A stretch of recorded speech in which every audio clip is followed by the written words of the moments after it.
It is the 200 level. Mike Carpenter in the basement studio on a Sunday morning. A happy Sunday to you. I know that the Maryland win yesterday was not exactly the most eventful game or the most exciting game. It was messy at points, and at the end of the day, pretty forgettable. But what a world in which we get to wake up on a Sunday morning to a 7-3 football team that just ho-hum found their way to that record with a rather nondescript performance against a team that has some talent.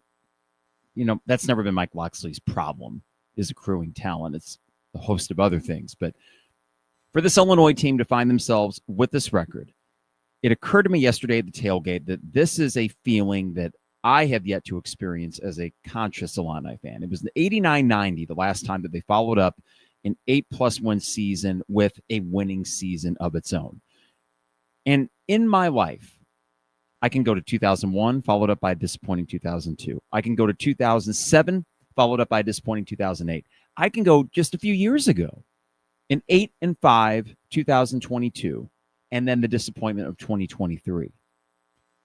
And I noticed yesterday during that game, when it was in doubt, if you want to call it that I was angsty. And I think I know why now. Because it took one more win to get over this hump and not have to worry about this season being an abject failure, which we've seen after good years. Now, if Illinois loses to Wisconsin and they lose to Northwestern, you bet we're going to be back on here talking about the disappointments of such a loss. I don't think that'll happen. But by winning yesterday, it all but assures the fact that, no, this is not going to be some really awful year that you look back on and say, God, remember the horrors of 2025. It's not going to happen that way. I did not recognize going into yesterday's game how big of a thing that might have been for me. And the sort of trauma, to use a really big word, it's sports trauma, so it's not all that serious. But the trauma that Illini football fans have probably accrued themselves over the years into our yesterday's game, when it's only a one-possession lead, you're thinking, oh, guys, are we really going to pull that stinker like we have in years past? And they didn't. And no, it wasn't pretty, and there weren't style points, and you aren't going to be ranked, I wouldn't think, after that performance, and that's okay. It was a business-like affair where you just came out and you beat a bad team. And you know what? In a 12-game college football season, that's going to happen sometimes, even for really good programs. So to have raised that floor where yesterday is, whatever, feels surprisingly good as I wake up this morning. Now, I know this is not going to be the most listened to podcast because this isn't the most exciting game. It's not like post-USC where we had a lot of that excitement and goodwill built back up. This is not a game that's going to move the needle that much for Illini football fans or for AP poll voters or any of that. But in the long slog that is a college football season, Illinois took care of business in a way that teams do in programs that are successful. That was not my most eloquent way of putting that. Let me rephrase it. In years past, that's a game that Illinois loses in a really weird and frustrating way. And even as I got to the tailgate yesterday, and all the wind, which that was a thing out in Lot 31 and probably every lot because we are in the prairie, for God's sake. The wind, the unseasonable warmth, the very large spread that got all the way to 16.5 before kickoff. Does that remind you of anything? In our chat thread with Isaac and Trevor, Michigan State 2022 popped up. An opposing team that is on the ropes, and you should handle them. But man, it's a weird weather day up here in Champaign, and who knows what kind of goofiness will ensue. Goofiness did not ensue. And that is something I'm going to celebrate, or as the podcast is so awfully titled today, this calls for a Shellebration, which for any Simpsons fans out there, there's an Al Gore clip of him saying this calls for a celebration in a very dour tone. So that was the best I could do for puns. I'm sorry. I'm noticing that as we go through these football and basketball seasons, I'm running out of puns for Big Ten teams. Definitely one of my weaker efforts. And yesterday was one of Illinois' weaker efforts in a win this year, but in not the way that you would expect. And what we will talk about today is the defense. And We're going to push back on a narrative that might be emerging while still giving credit to what they're doing. We're going to talk about the offense not being as efficient as they should have been, probably against that Maryland team, which I hope would lead to a week of practice where they come out guns blazing against Wisconsin defense that has shown signs of life this year. We're going to talk about officials and the length of these games and the product of college football. So I got some grievances today, but that's why I wanted to start with the fact that this was different. A good feeling as we were packing up shop at the tailgate after the game. And as I was driving home and listening to 1400 and good old Steve Kelly and thinking, this is nice. And I get home and I'm talking to my wife about it. I'm like, hey, listen, I can't even tell you what my favorite play of the game was. But Illinois 7-3. I know that. And I'm just going to take that and watch the rest of the football on last night and just do so in a relaxed fashion where I don't need to worry about whether or not I have a football team worth watching. I do. And hey, maybe later today, and by the time you listen to this, you might know the result. The Bears beat the Vikings, and now I got 2 7-3 football teams. And who would have thunk that going into the Bears season this year? Before we get to sponsors, though, I don't want to bury the real lead here. Bret Bielema has won more games in his first 5 years as Illinois' head coach than any other coach in program history. I mean, that's the lead because the game itself wasn't going to offer you much in terms of narratives or excitement. And that is a pretty incredible feat. And I know this is not a football program that has the most illustrious history. However, there have been some decent coaches here. He did surpass Mike White. And growing up, all I ever heard was Mike White. And I don't resent Mike White. But I've talked about, and I wrote this in the Illinois basketball book as well. The way that I view the Flying Illini is the way that I view the 85 Bears. I heard about it, and I heard about it, and I heard about it. Well, guess what? I don't remember it. I don't remember the 80s belonging to the Illini with Mike White and Tailgate and all that. And that's amazing. And it's cool to hear from older fans of my parents' generation that lived through it, all the excitement, and know that it could happen here. And I know that yesterday was not the craziest atmosphere in Lot 31 or in the stadium. Yeah, again, business-like is the word that I kind of go back to. But you are, the general you, the we, I should say, are living through the best period of Illinois football since the 80s. And in a very easy metric to measure, it's better than that. Mike White accomplished a lot. The personality that he had generated a kind of excitement that we had never seen around here and have really yet to see since. Bret Bielema has won more games in his first 5 years than Mike White. And that is a measuring stick that, when passed, should be celebrated because it's not as if he inherited an amazing situation. There were some individual pieces that Lovie Smith left over that helped you make an early jump that maybe was unexpected. But 5 years in, this is Bret Bielema's program in every way, shape, and form. This is the thing that his legacy will rest on. And I don't know if Bret Bielema is an elite coach. In fact, I think I actually do know that he's probably not an elite coach. If he were to go to Georgia, let's say, would he have as much success as Kirby Smart? I don't know about that. I'm a little bit skeptical. But damn it, I will take really good. And there is no doubt that he is a very good coach. And we have him. And in this situation in college football where you see all this upheaval and the coaching carousel at work, and I can sit back with a cigar at the tailgate, and yeah, we are making the playoff this year. But enjoy my college football Saturdays and know that we got a pretty good thing going. If I'm being overly simplistic, and if I'm not setting high enough expectations for this program, I apologize. But I'm sorry, I'm taking that to the bank. That is something that I've waited a lifetime for, and we have it. And I'm diving in head first and just enjoying everything that comes with it. The tailgates have a little bit more juice. And the fact that, you know, when you go to the games, there's a line at the bathrooms now where there wasn't for a whole decade. I've said this anecdote before, but 10 years ago, I was able to have tickets left over from the radio station. And I'd go to the tailgate lot. I'd go in for the first quarter. And if the game wasn't that exciting, I'd leave, knowing I had 8 more tickets back in the car. And they'd say, hey, just to let you know, no re-entry. And I'm like, yeah, don't worry about it. I got a bunch more tickets back in the car. And I'd maybe inevitably show back up midway through the second quarter after having a drink out in the lots and say, oh, I'll go watch another one and burn another one of these tickets that we literally could not give away. That was as recent as 10 years ago. That was as recent, really, as the Lovie Smith era. We just got less tickets at the station. So it's not ancient history. But now that we're 5 years into this and stability has been brought to this program, it is something worth celebrating. And I know there's not a playoff appearance, and there's not a Rose Bowl appearance, but I saw the Rose Bowl appearance in 07 followed up by a bunch of crap. And I saw the Sugar Bowl appearance in 2001 followed up by a bunch of crap. I will take the ReliaQuest and the Citruses and the Music City Bowls of the world any day of the week. I will happily drive to Nashville and watch a game in 40-degree temperatures on December 30th against an SEC team, and win or lose, say, you know what? We're Iowa. Which, by the way, they're 6-4, and you're 7-3. But fine, we're Iowa. Amazing.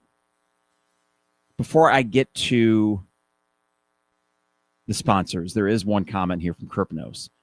Definitely a weird feeling where most of my career shifted to basketball, yet the football team is 7-3, trying to enjoy it as much as I can. Kirpnos, I would imagine you are in the position of most Illini fans because we are a basketball school. I didn't write a Illini football book. It would probably take them some time in order for me to be able to fill the pages for that. But oddly enough, I'm the inverse of that. Though it hasn't taken long for basketball to hook me in. But I am riding that equal wave right now, and it's a very unique position to be in that I am loving every minute of. And as you said, appreciating it and really trying to soak it in. So here's what we got today. We're going to talk about the game, what there is to talk about it. We're going to talk about the last two games. We're going to talk about bowl implications. We're going to talk about a few more things, but do me a favor, for those that are starting to line up in our 3 different streaming platforms on this early Sunday morning or early-ish, throw in any thoughts that you have about yesterday's game.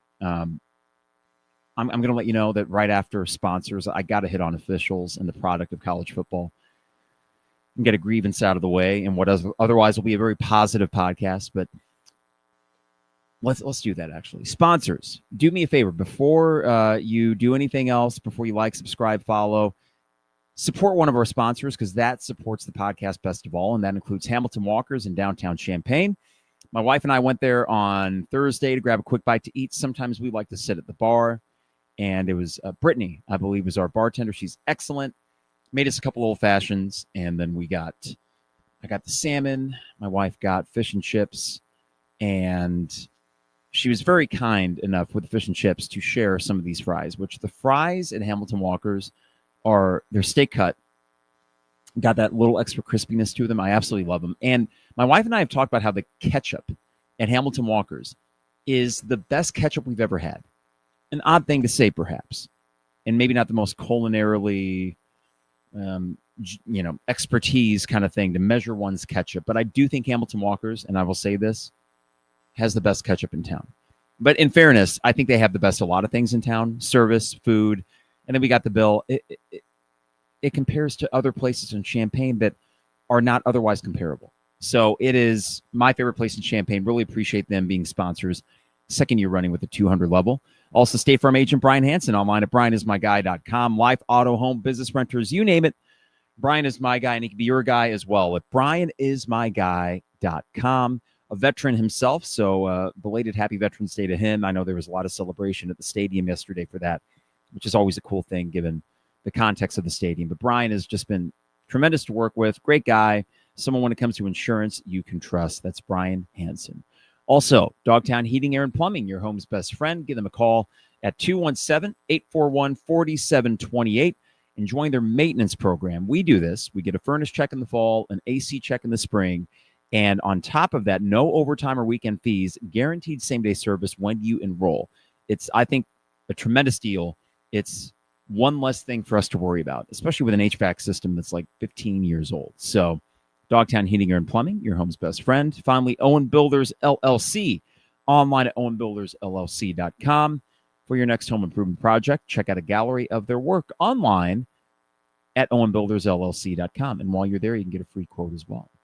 Champagne Showers Podcast Network. Appreciate them. Appreciate you. Line up the comments. Got a few that we'll get to here in just a bit.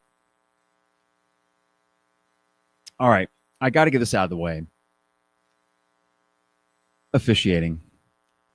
I shouldn't get personal, but that doughy-faced bozo, head official, whose face I will remember from the Indiana game in 2022, where a touchdown, really a double touchdown by Brian Hightower was somehow reversed. This guy is an incompetent boob. And I know I'm resorting to name calling here, but I really don't care. All I ask from college officials, just make the easy calls. We will forgive you the occasional incorrect minor mistake. That's fine. I am referring to the Hudson Clement catch, which was a catch. And by the way, have we not gone across the Rubicon, I believe is the expression for this, with instant replay, in that we're reviewing things that really shouldn't be reviewed? Isn't the purpose of instant replay to get the big things right? Not each and every little catch or maybe incompletion. And what does it do? It wastes our time as viewers. It wastes everyone's time in the stadium. It wastes everyone's time at home. It ruins a product. Not ruins, but it makes worse a product that is already too damn long in the first place. So when I saw him come up on my screen to make that call, I already knew what it was going to be. Because I can't trust that this guy knows what the hell he's doing. I don't know what his name is. I'm not going to ask you. I'm not going to dox him or ask you to send him angry tweets, because it is a hard job. I will give them this. It's not an easy job. But just don't make egregious mistakes. I was so angsty with that when his face came on that TV, because I was, in full disclosure, watching it from Lot 31 with Memorial Stadium in the background. It was our first time we'd really been able to sit down and enjoy our tailgate rig. So I did give my tickets to some friends of ours at the tailgate. So I did my part. I'm sorry. I don't know why I'm explaining myself like I feel bad. I wanted to sit in the tailgate for that. But his face pops up on the TV, and immediately I feel blood rush in my head. I'm thinking, it shouldn't be like this. Certainly I could be more mature. I get it. But for the love of God, stop making awful calls. From the flagrant foul call against Texas Tech, a completely different official, completely different sport. I get it. But to this, and it's not that refs are out to get Illinois. I don't believe that. I don't think that was my issue with it. I'm not into conspiracy thinking when it comes to that. Though the Michigan game in 2022 maybe gets a little bit close, but it's more just incompetence than it is any sort of conspiracy-laden ideas as to what's going on here. It's the fact that you have the visual in front of you and you still get it wrong. And you overturn it as if it was clear that Hudson Clement did not catch the ball. What are we doing? Why are we wasting all this time and energy on crap replays? I don't understand it. It's so frustrating. I'm going to watch the Bears and Vikings today. Starts at 12, ends at 3. I know I might sound like a broken record on this, but no sporting event should go 3.5 hours. It is a slog to watch these things. It's not a great product. Oh, great, there's another commercial. There's the freaking Limu Emu, who we'll probably see in Nashville. And I'll try not to kick him in the nuts, but I can't make any promises. Do emus have nuts? I assume they do. Regardless. God, it drives me nuts, as you can tell. Just don't suck at your job is all I ask. Listen, man, it's 2025. I think everybody's running a little bit hot. I know I personally have been running a little bit hot lately, and you guys might be feeling that as you listen.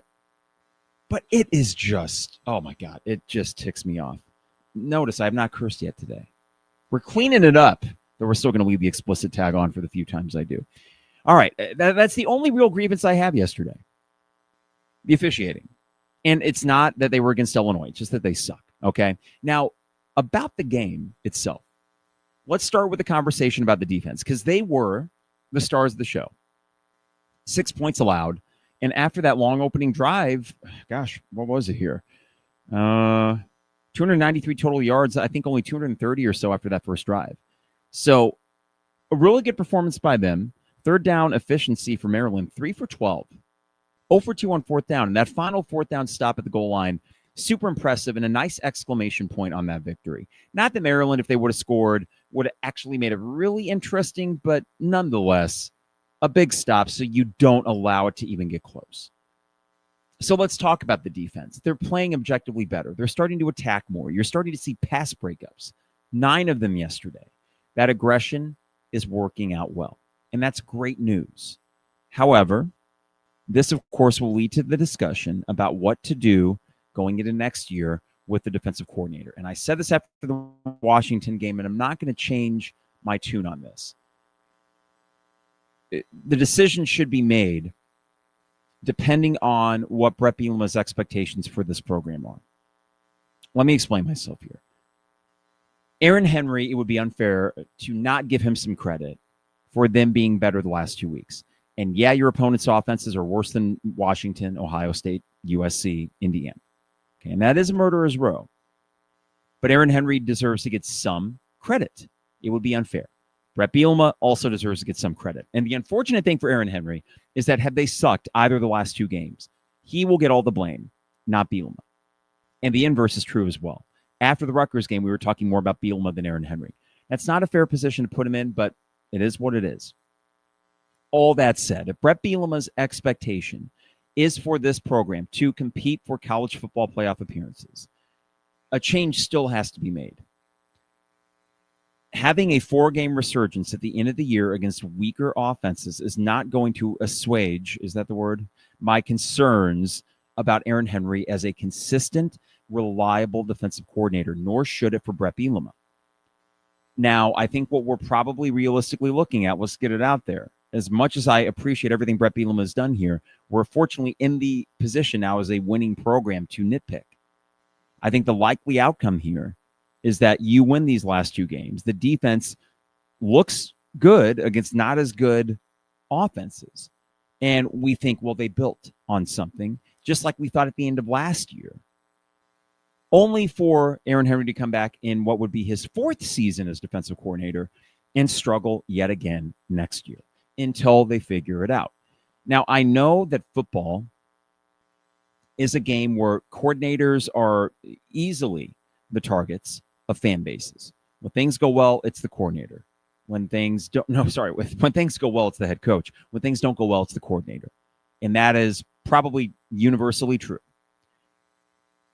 I just don't think that if Bret Bielema does fancy himself a college football playoff caliber coach that will compete for that on a regular basis, that he can keep Aaron Henry, regardless of what happens. So, parallel tracks here.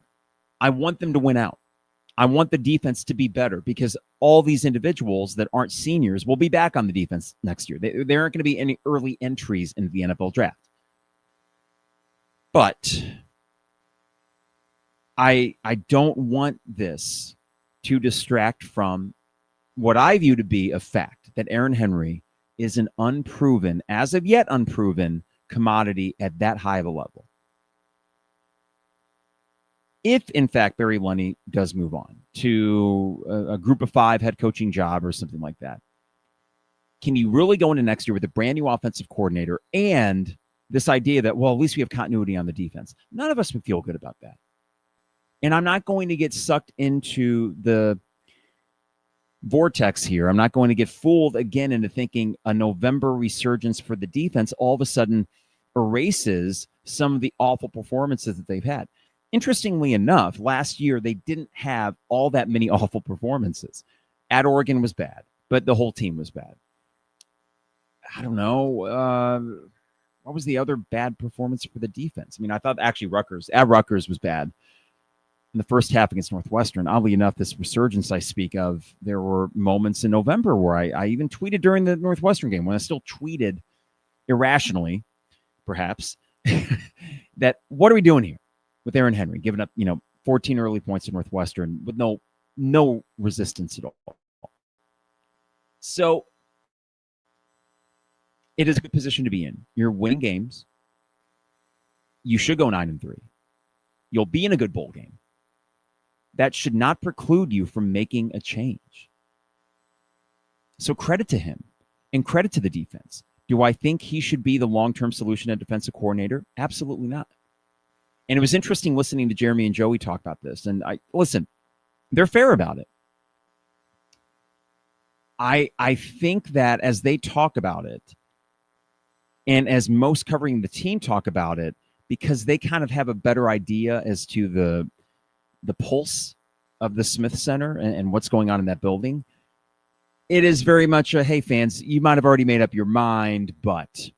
And I am probably reading into these things or tea leaves a little bit too much, but I think it is fair to assume that Aaron Henry is back. If you said right now,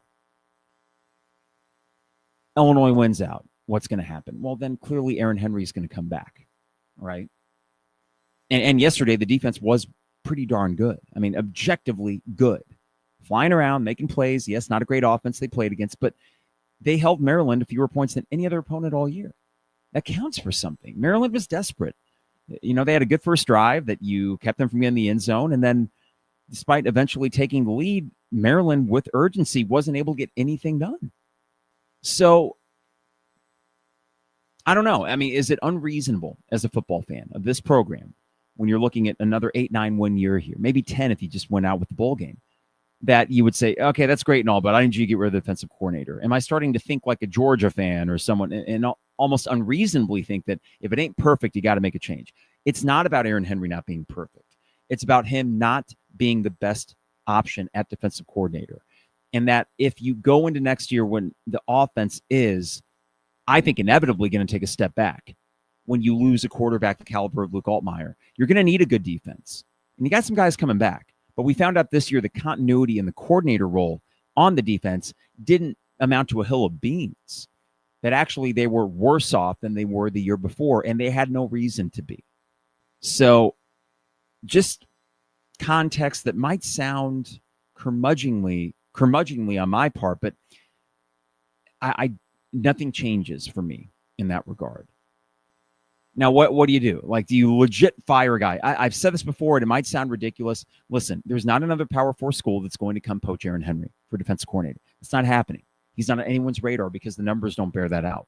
He doesn't have leverage with which to say, sorry, coach, if you fire me, I'm going to go and be a defensive coordinator for one of your rivals. I'm going to go coach for Barry Odom at Purdue. No, it's not going to happen.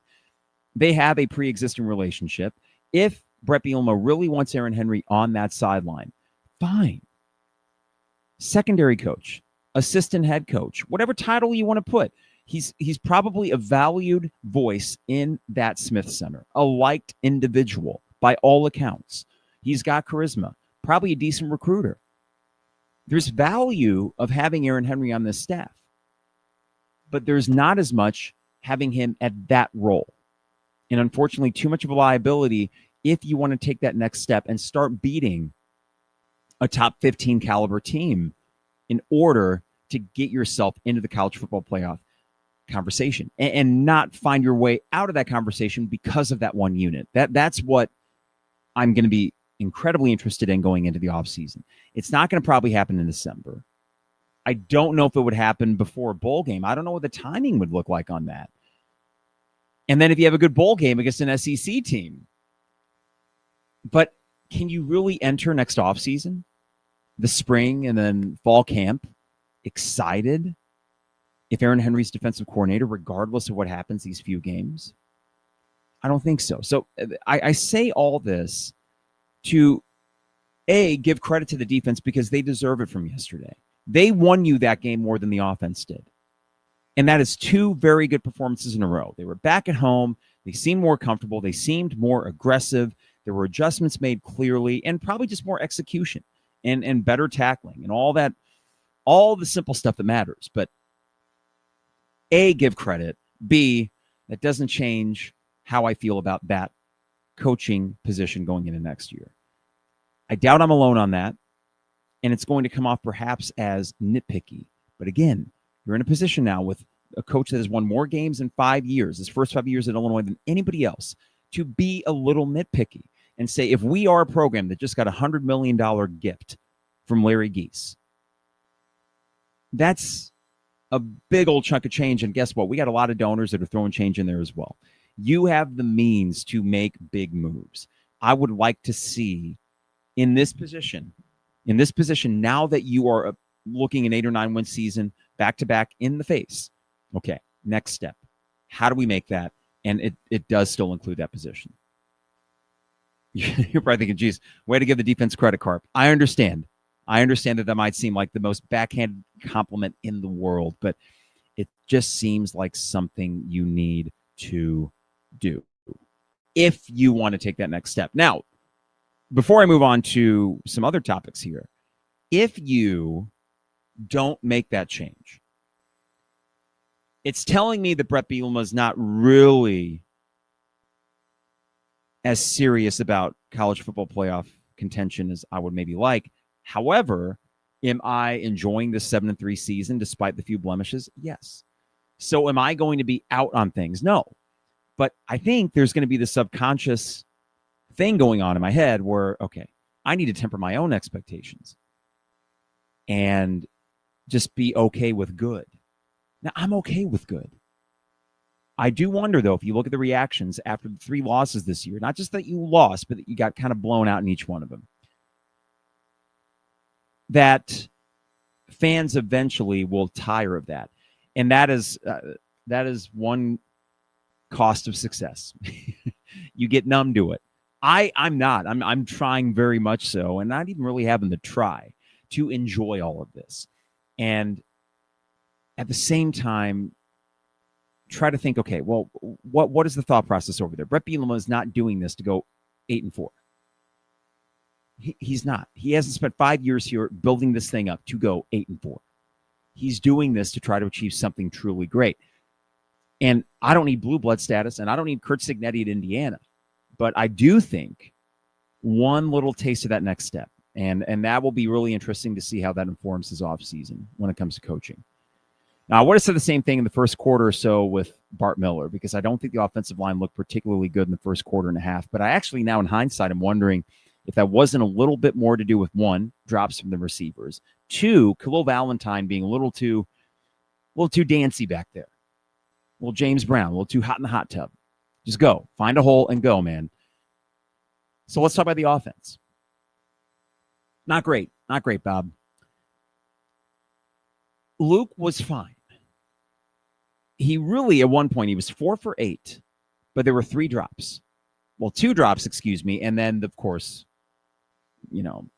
Pudgy Face McGee, the official's bad overturn. I shouldn't call him Pudgy Face McGee, but it's just, come on. He's got a doughy face and he makes bad calls, so I am going to get personal with his appearance. I'm sorry. When I see him on my screen, I can feel the blood go to my head. It's immature. I acknowledge it. But regardless, Luke was 4 of 8. 2 drops, BS overturn. He was really 7 of 8. Okay, Luke was still being Luke. He had the bad interception before half. He was fine. The run game is what's really exciting. As you go in these last 2, and you're just letting it go, man. You're just, Luke, you might get hurt. Maybe. I think he's protecting his body pretty well. But there's 2 games left. So you're just going to do it. And it's such a huge part of this offense. 2 games in a row now. And either other teams aren't adjusting or they aren't capable of doing so, or Luke might just be that good at running it. Wisconsin, oddly enough, the way their defense is playing will probably be better at containing that. But I still think Luke is going to get his on the ground. And I would expect him to be much more efficient next week. Nighttime, prime time, can you believe it? Why? I don't understand, but what the heck? At Wisconsin. The drops. Tanner Arkin, catch the damn ball. I mean, that was actually a correct overturn. He dropped it. It was right there in your breadbasket. Hold on to it. And what was the other drop there? Gosh, Colin Dixon, I think, missed one. And as Kevin says, a surprising amount of drops, but they were kind of due for some. And in fairness, Kevin, this wide receiver room has been very good this year. They have surpassed expectations. And it's not one of those situations where, if we would have Pat Bryant, we'd be 8-2 right now. I don't think so. I think your record would be the same. Your wide receiver room has been a net positive for this team. So I think there is a little bit of that going into it where it's like, hey, okay, they had one off game and we can live with that. Khalil, not great, but Caden Fagan looked really good. And what's interesting to me is why on a 1st and goal from the 1 and Mario Sanders just go in the end zone next. You were right there. Why does Caden not get a touch? He'll get the yard. So I got to tell something real quick here. We're at the tailgate, and our view from the tailgate is the 50-yard line of Memorial Stadium.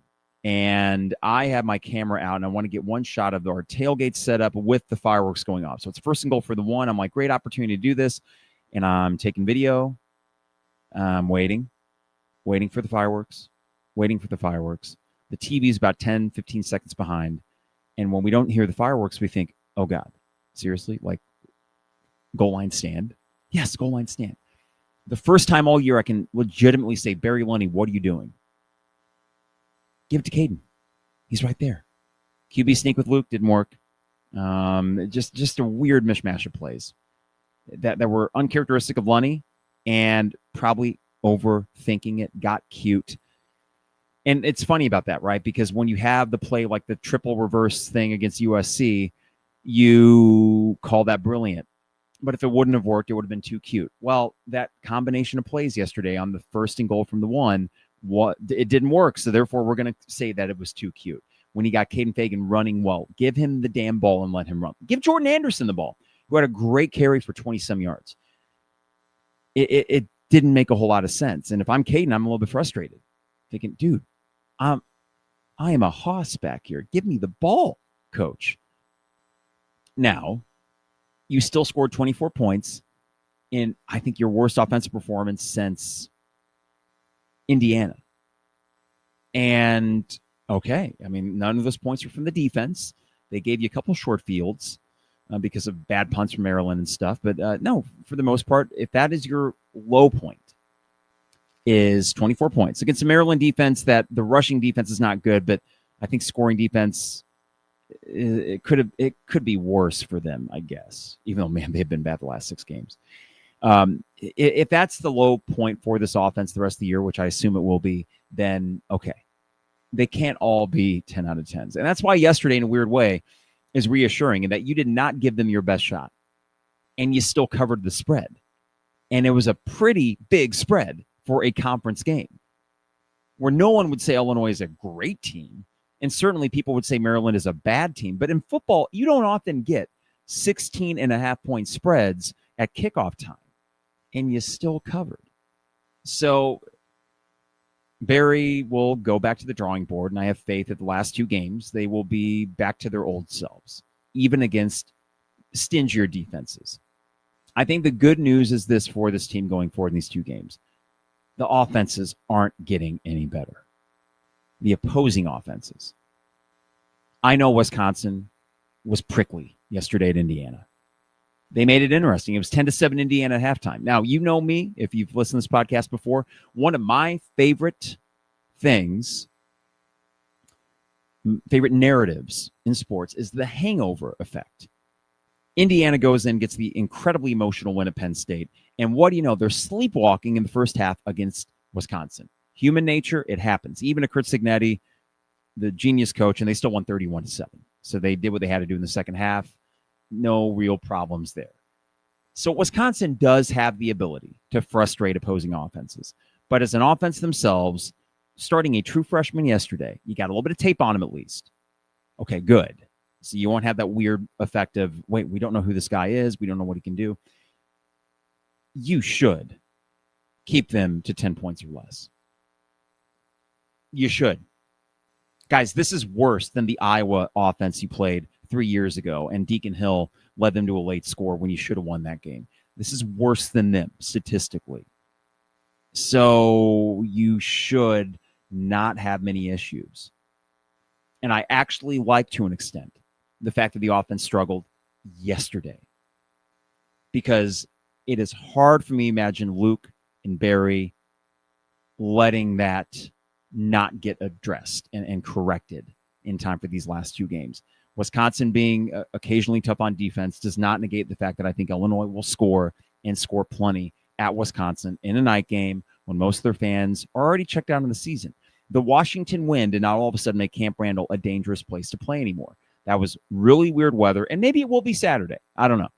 But that was a West Coast team, and Jed Fish and all the rumors of him leaving, and not nearly the same team away from Seattle as they are at Seattle. Just stinking up the joint and refusing to do anything against Wisconsin. So I am not any more concerned about that game than I was before. And in a weird way, the sort of off performance by Illinois yesterday makes me feel better about that. Now, Big Toda does not agree. He says Wisconsin defense is strong. Here we go, Big Toda. We will have to have an offensive A game. Call it Illini trauma, but I'm worried about the remaining 2 games. Well, I understand, Big Toda. You will be favored, I would imagine. I don't think the spread is out yet. What should we call it? Illinois minus 10.5? Yeah, still no spread. And does anyone have a book? Anyone that's watching, anyone have a sports book that has a spread up yet? I'm not sure, but I would imagine Illinois minus 11.5, something like that. And I'd take Illinois. I just don't think that the Wisconsin defense, Big Toda, is good enough to keep you under 20. And that you had your, knock on wood, rough game and got that flush out of your system, I would hope. Now, this leads to something that Kevin says here. I feel like Lunny was trying not to show his hand against Maryland, expecting that they could win without using the full playbook. Perhaps, Kevin. I will say that the second half opening drive with all the running seemed to be what Barry would have loved to do all day. And when you did find yourself too far behind the sticks and had to pass, then you had a couple drops that ended drives prematurely. You had the Hudson Clement catch that ended a drive early. You know, Kevin, all that said, I don't think you were that far away from scoring 38 points because the Hudson Clement catch probably leads to a touchdown drive at that point in the game. And then you had 4 chances from the 1. You left a good 14 points out there. Probably should have been 38-6. In which case, Kevin, we're feeling better about things. For sure, thinking, well, the offense just rolling along. I think the solace I'm taking to Big Toda's point about his worries is that you were right there about at your average. You were messier than normal. Okay, clean those up, and you should be back to your old selves. I mean, I don't know. I'll be honest with you guys, because the Wednesday night game against Alabama, if I'll have another pod to discuss the football game before then. But if I were to make a guess here, I would say Illinois 27, Wisconsin 10. To me, seems like a reasonable prediction, giving some respect to the Wisconsin defense. But, guys, they are not a blue blood defense. Can we stop with that? I understand. Could there be something in the fact that these games in which they've been getting their doors blown off of them, that the opposing team goes up 4 scores, and then they don't have to go as gung-ho on offense anymore? That they can just kind of run the ball for the rest of the game, and then things just sort of equalize, and they aren't putting up the gaudiest yardage numbers? I mean, I don't know. I don't feel like I'm trying to overanalyze this. I feel like there's been a little bit too much credit given to a 2-win team or 3-win team's defense. Not to mention that they have a really hard time scoring. You got Luke Altmaier going against another true freshman quarterback. And yesterday, wasn't that the difference? I mean, Malik Washington took him 46 attempts or something like that to get his 230 yards. Incredibly inefficient. Luke Altmaier was not at his best, but between his legs and his arm, he was by far the much better quarterback. And all things being equal, it is difficult for me to imagine Wisconsin bridging that gap. If so, that is a major. We will have a very different podcast next Sunday. I can promise you that. But I have a harder time envisioning that happening. So I'll just get a prediction out there now. 27-10, Illinois wins at Wisconsin. Maybe 27-13, something like that. I don't think we're going to leave any of these games feeling amazing because the quality of opponent, is far lower than some of these early games this season. But win after win, man, if you just stack these wins and go 9-3, you're feeling good. 10.5 spread right now, according to Big Toda. 43.5 over under. So what did I say? 27-10, 27-13. So that would be over. No, that'd be under. Okay. So I wasn't too far off, but minus 10.5 sounds right. Okay. From Mr. M. If they finish 9-3, what is the most likely bowl game they're in? I think Music City Bowl, only because I don't know if Tampa would take you the second time in 3 years. Or I guess it'd be 4. Because you'd be there on January 2026, January 1st. I'd go to Tampa again. I loved it. But we also have some family friends that are down in Nashville. And to me, the ability to drive, already got a refundable hotel room down there. It's not very expensive because the game's on December 30th, so you can get out of there on New Year's Eve. Because I have no interest in being on Broadway in Nashville on New Year's Eve. Way too touristy. The best parts of Nashville, having been a few times, are just go off the beaten path a little bit. It's a really cool city. Great food, great dive bars, great music, but not necessarily a Kid Rock's bar on Broadway, which anyone can go to at any time. But yeah, these 4-story like mega bars are just touristy nonsense. Nashville still got character. Would love to go down there. I say Music City Bowl, Mr. M. I would imagine Michigan goes to the Citrus. And then that would leave the Relia Quest. At which point are you looking at maybe one of the teams from out west? I mean, wouldn't the Las Vegas Bowl, for example, take a USC, presuming they lose to Oregon? Even though I'm not sure the last time USC was in that game. I know that Vegas has been floated out as well. So Vegas, Nashville, Tampa, any of them are good. I like the convenience and ease of Nashville and maybe not having to fly during holiday season when there's all that.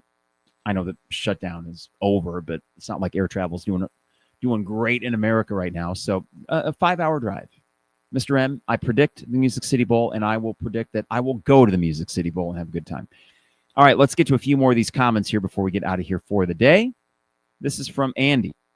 Ugly game yesterday, but I'll take 7-3 with an 18-point win anytime. Really hoping we get the Music City Bowl. You and me both, Andy. And I had made reference to the Rutgers game 2 weeks ago, feeling like Michigan State last year. In a way, yesterday was kind of the same thing with a few less sexy plays. Oh, ho-hum, we got a 24-6 win. Ho-hum, it's a Big Ten game. Never really in doubt. I know they took a 3-0 lead and you were slow to get going, but I was never truly worried about it. And other than a few minor frustrations, it was a very easy watch. From Big Tota, I find myself opposite of that. I find myself eating up all the football content I get. Surprisingly, basketball's still an afterthought. Perhaps the Bama game this week will change that. Big Tota, for me, the Texas Tech game changed that. I'm in. And then the Colgate game, oddly enough, sort of like the game yesterday for Rutgers. It was a weekend of taking care of business in very not sexy fashion, and yet you got the job done. And sometimes that's just what it is. I'm not going to remember hardly anything from that Rutgers game. I'll look at a media guide 10 years from now and say, oh, yeah, okay. I remember that one, or I remember the tailgate. But that's okay. They don't all have to be that. I think that's why last year in some ways was special in its own way, because there were so many memorable games and memorable finishes that you almost have to dig deeper, like the Minnesota loss at home, to say, well, what was the most boring game of last year's team? Yeah, this year and the last stretch is probably not going to be the most exciting, but a great opportunity to stack wins, and they checked off the first 2 boxes here. All right, let's see here. And Big Tota mentions, is it enough to save Henry's job? In my opinion, no. And I just don't think it should be, Big Tota. Kudos again to them, but I don't think it changes the long-term play at that. From Mitch, I agree college football games should not be 3.5 hours long. It's excessive. It's like if you watch a long movie, but think, man, I wish the editor would have just trimmed a little bit. I'll give you an example. I love Quentin Tarantino. Django Unchained is overly long. It's about 165 minutes. It could easily be 2 hours and 20 minutes. There's just some excess. It needs to trim the fat a little bit. I'm okay with things that are 3 hours long. Football, like the NFL, is such a strong product because you know what you're going to get. There's a consistency there. With college football, it's just this bloated mess. Every time the poor guy in the red polo comes out with the 3-minute timeout thing, he's actually right in front of us at our seats. You think, God dang, I want to get out of here. That's why yesterday I gave myself a break from the stadium. I'm like, I just want to sit on the bench. We got a private porta potty. We got all the fixins. I can have a drink. I can have a cigar. And when it's a timeout, I can just go out and stand in the sun and enjoy being out here on this beautiful day. Can't do that in a stadium and be there for essentially 4 hours if you get there before and hang there until the very end. It's too much. But you know what? Nothing's going to change because the viewership is there. The money is there. There's no incentive for them to make these games shorter. I just wish they did. And I wish there was a commissioner or something for college football, considering it is a big money sport, that would make some of these decisions to make it a more palatable product. All right, let's see here. Big Toto makes a good point here, and this is back to the Henry point that I think Bret Bielema needs to consider this offseason. We need to be competitive against all teams, not just the ones we're supposed to be. And that is the reason, Big Toto, why there might have been less juice yesterday, why it might be like, wait, we're 7-3. Why aren't people more excited? It's because the way those 3 games went down, you weren't competitive. So they seem to go against what Bret Bielema has built. Where last year they were competitive in all of those games except Oregon. And we could forgive them for that because they had just beaten Michigan at home on the 100th anniversary. So that, I think, is the main reason why the temperature is a little bit different. But you're 7-3. That's pretty good. Kevin, any news on Lawfrey? No. I worry the kid's made of glass. I don't get it, man. Just he could have. Bielema said he could have played. We chose not to. Bielema was not very forthcoming with injuries. I think we can say that with some certainty. So, yeah, a little bit of a bummer because he's a really talented back. From Seth, it's a little disconcerting that with all the returning players, it doesn't feel like this year's team is better than last year's. You know what's interesting about that, Seth? I'd have to go back and look at Kelly Ford ratings, but ultimately I think that team last year and this team this year are remarkably close in terms of offense. The defense this year is measurably worse. Special teams this year is measurably better. And you're somewhere around like the low 20s in Kelly Ford ratings, I think both years. So they're very consistent. I think it was just the Indiana game zapped a lot out. I mean, guys, the USC win was big. That's a big win against a really good team.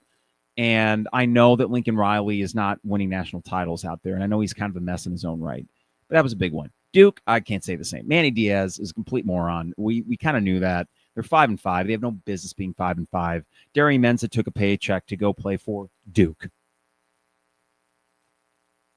Okay, I mean, other teams would have given him money. What's this about, Darian? You could have taken a little bit less money to go play for a program worth of salt and a coach that probably just belongs on a hair product ad. I mean, he's got great hair, and I say that as someone with the shark fin that is often commented upon, but that's about all I can say for Manny Diaz. He's got great hair. I'm not worried about that game next year. I don't care if Darian Menz is on the team or not, because Duke is going to Duke. Like, they remind me sort of the Lions when Stafford was there. Pre Dan Campbell, when the Lions weren't always awful, but they were like 7-9, 6-10 perpetually. They could score a bunch of points, but you knew they were just going to do dumb things. That's Duke football. Too bad. But though I think they're pretty happy with their basketball program right now. Let's see here. Oh, Kevin, I appreciate that. Keep up the good work with the podcast, Carp. As a displaced Midwesterner in Arizona, the content helps me stay connected. I appreciate that, Kevin. And that reminds me, got to give props to our tailgate neighbor yesterday, Mark, who's a listener to the podcast. He gave us a very cool koozie. And I should have, it's in my car right now. I got to unload some tailgate stuff, but it's got Illinois. It's got kind of a Chief Illini thing battling a turtle, or a turtle's on its back. So it was very cool. And I've been thinking, Mark, about I got to come up with some goodies to give away at our tailgate too. So he was right next door to our trailer rig, which me and my friend Kenton are going to be working on in time for the last game of the year. And then we get all off season to dream big. But it was our first true sit down on the bench, watch it on TV and relax. We use a much smaller TV given the wind. It was windy as heck yesterday. So we are adapting as we go. But Mark, nice to meet you. Kevin, I appreciate that compliment. As Big Toto says here about the bowl games, Music City and ReliaQuest don't do repeat teams. So Iowa, for example, would not go Music City. Iowa, at this rate, I mean, even if they finish with one less win than you, I think ReliaQuest would maybe take them before they would take you, unless I'm forgetting something here. Before we go, let's take a look at ReliaQuest Bowl history and who they've had. So the ReliaQuest Bowl in the last few years, they had Michigan last year, Wisconsin the year before that, Illinois the year before that. I think it's safe to say, since Iowa hasn't been to Tampa since 2019, that they would take an Iowa team that, as long as they win out, Michigan State at home, at Nebraska will be interesting. If Iowa finishes 8-4, I think it's safe to say they will go to Tampa. They would love to have them back. And then they can't go to Music City because they were just at Music City. So then you go to Music City. Las Vegas takes what? USC.